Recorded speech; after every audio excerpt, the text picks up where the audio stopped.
Mais uma vez, as reflexões estoicas, estoicismo, os grandes filósofos dos tempos gregos. E aí, criatura divina, hoje mais uma vez estarei lendo um trechinho do livro 365 Reflexões Estoicas, Marco Aurélio, Sêneca, Epiteto. Em uma conversa, devemos dar atenção ao que é dito, assim como refletir sobre o efeito de cada ato. Neste último caso, olhe adiante para as consequências. Com relação às palavras, fique atento aos seus significados. Marco Aurélio. Meditações, livro 7. E o que será que eles querem dizer aqui com isso, né? Eu acho bem interessante a gente pensar nos nossos atos. Muitas vezes a gente comete atos que machucam ou que não vão nos trazer nada no futuro ou que vão prejudicar alguém e a gente não reflete sobre aquilo que a gente vai fazer. E aí, com essa falta de reflexão, a gente comete atitudes que não são muito agradáveis, que nos trazem desentendimentos às vezes, né? Ou que nos trazem tristeza. A gente causa tristeza ao outro e também acaba causando tristeza a nós mesmos. E com essa confusão da gente não refletir sobre aquilo que a gente realmente, ou que a gente quer, ou que é importante, ou avaliar se isso daí é algo que vai realmente trazer benefício para o todo, né? Porque às vezes são atitudes que vão machucar pessoas à nossa volta e nem são atitudes que nos interessam, porque assim, se é algo que lhe interessa, mas também machucando os outros, a que custo, né? A que preço? Então, nós poderíamos refletir um pouco sobre o que faremos, inclusive sobre as nossas escolhas para o nosso futuro. As nossas decisões presentes são transformadas nos nossos atos, que se transformam exatamente no que nós seremos no futuro. Porque o futuro nada mais é do que essa construção dia a dia da nossa rotina, e esse dia a dia da nossa rotina vai nos trazendo respostas, né, do planeta, do universo, das pessoas à nossa volta, que vão nos levando ao nosso futuro. Um exemplo, e na Bíblia tem bastante, né, muitos, mas a gente poderia falar do quem semeia vento colhe tempestade, aquele que não, o plantio não é obrigatório, mas a colheita é, então quem não planta nada não vai colher nada, né? E também tem um outro que é a respeito de não cuidar do jardim, você não limpar, não tirar as ervas daninhas da sua plantação, ou aí poderia ser do jardim, né, que a gente hoje em dia até pode ter, né, ou mesmo de um vasinho de planta. Se você não tira lá as ervas daninhas, elas vão continuar crescendo.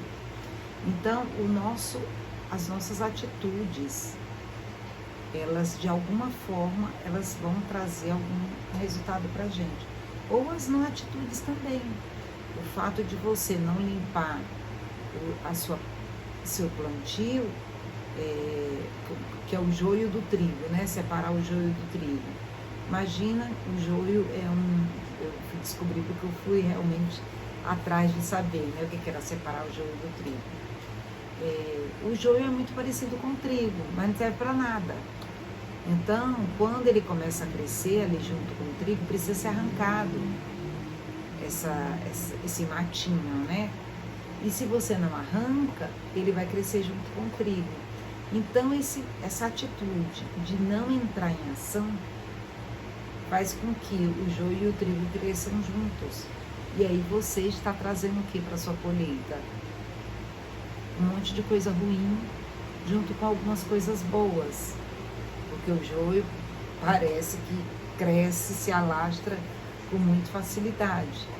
Então, imagina que a sua lavoura vai ter mais joio do que trigo, né? O que a gente precisa fazer? Como a gente precisa fazer? A gente precisa decidir as coisas que são importantes e ir tomando uma atitude e pensando também no que não vai estar agredindo ao coletivo. Nós poderíamos, mas você é responsável por toda a humanidade? Não, nós não somos responsáveis por toda a humanidade, mas existem atitudes que a gente não precisa tomar. E com relação às palavras, é bem interessante, porque quando a gente realmente está presente, ouvindo o que o outro está dizendo, dá para perceber que aquelas palavras que estão sendo usadas, elas podem ter um significado oculto. E às vezes nem é tão oculto assim. Às vezes a pessoa está dizendo ali descaradamente o que ela pensa, o que ela acha, e a gente está querendo ouvir outra coisa. Ou a gente não está dando atenção, ou a gente quer colocar o que a gente acredita que seja no meio da conversa. E isso daí faz com que realmente a gente não entenda o que o outro está dizendo. A gente não compreenda o que está sendo importante naquela conversa. A gente tem 2 ouvidos e uma boca, mas usa mais a boca que os ouvidos. No final a gente não consegue perceber o que o outro está querendo dizer. E aí a gente fica com comunicação falha. Em vez da gente conseguir ter uma comunicação mais alinhada e a gente conseguir respostas mais, não só respostas, né? Conseguir ter o desenrolar dos acontecimentos com mais facilidade.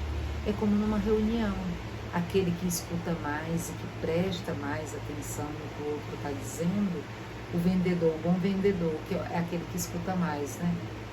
Ele consegue entender o que o outro está realmente querendo ou precisando, ou o que pode ser tirado no meio daquela confusão toda que às vezes dentro de reunião os ânimos se alteram, todo mundo vem à fogueira das vaidades, fogueira dos egos, e todo mundo fica alterado porque todo mundo acha que tem razão e que a ideia dele é a melhor.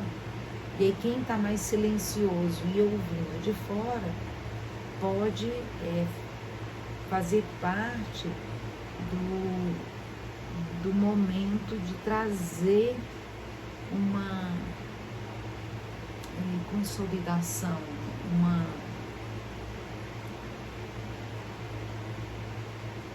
uma definição de toda aquela conversa, né? E isso daí faz com que chegue-se a um consenso. E o consenso nada mais é do que a gente conseguir realmente entender, ouvir o que todas as partes estão falando e verbalizar ou ajudá-los a perceber o que cada um está querendo, né? Então, como é importante a escutatória, como é importante realmente a gente avaliar o nosso dia a dia, no sentido de o que estamos fazendo e de como estamos ouvindo, porque com essas duas forças, a ação e o escutar, a gente tem a possibilidade de estar transformando a nossa vida. Quando a gente transforma a nossa vida, a gente também transforma a vida dos outros. E é muito bacana a gente poder estar cada dia mais tranquilo na hora de ouvir, com mais lucidez, com mais... tanto na hora de ouvir como na hora de agir, né? Tranquilidade, lucidez, discernimento, porque isso seria amadurecimento, né? Amadurecimento não é só cabelo branco e ruga, não. Amadurecimento para os que querem, né? Amadurecimento realmente é a gente conseguir estar mais presente, estar mais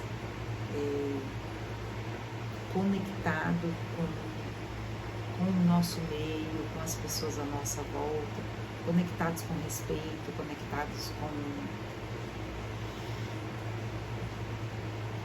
uma vida de partilha, porque quando a gente escuta de verdade, a gente tem uma comunicação melhor. Quando a gente define de verdade ações que vão ser boas para a gente, mas que elas também vão de alguma forma beneficiar outras pessoas, a gente também está seguindo na direção da evolução. E eu quero convidar você a refletir sobre: será que você realmente está escutando o que as pessoas estão falando? Será que você está dando atenção para aquelas palavras que estão sendo ditas e compreendendo o que realmente o outro quer, o que realmente pode ser trazido de bom daquela conversa? E se as suas ações estão sendo ações que você não vai se arrepender em breve, porque você está fazendo ações que são coerentes com o que faz bem para você, mas que também são coisas que fazem bem para o coletivo.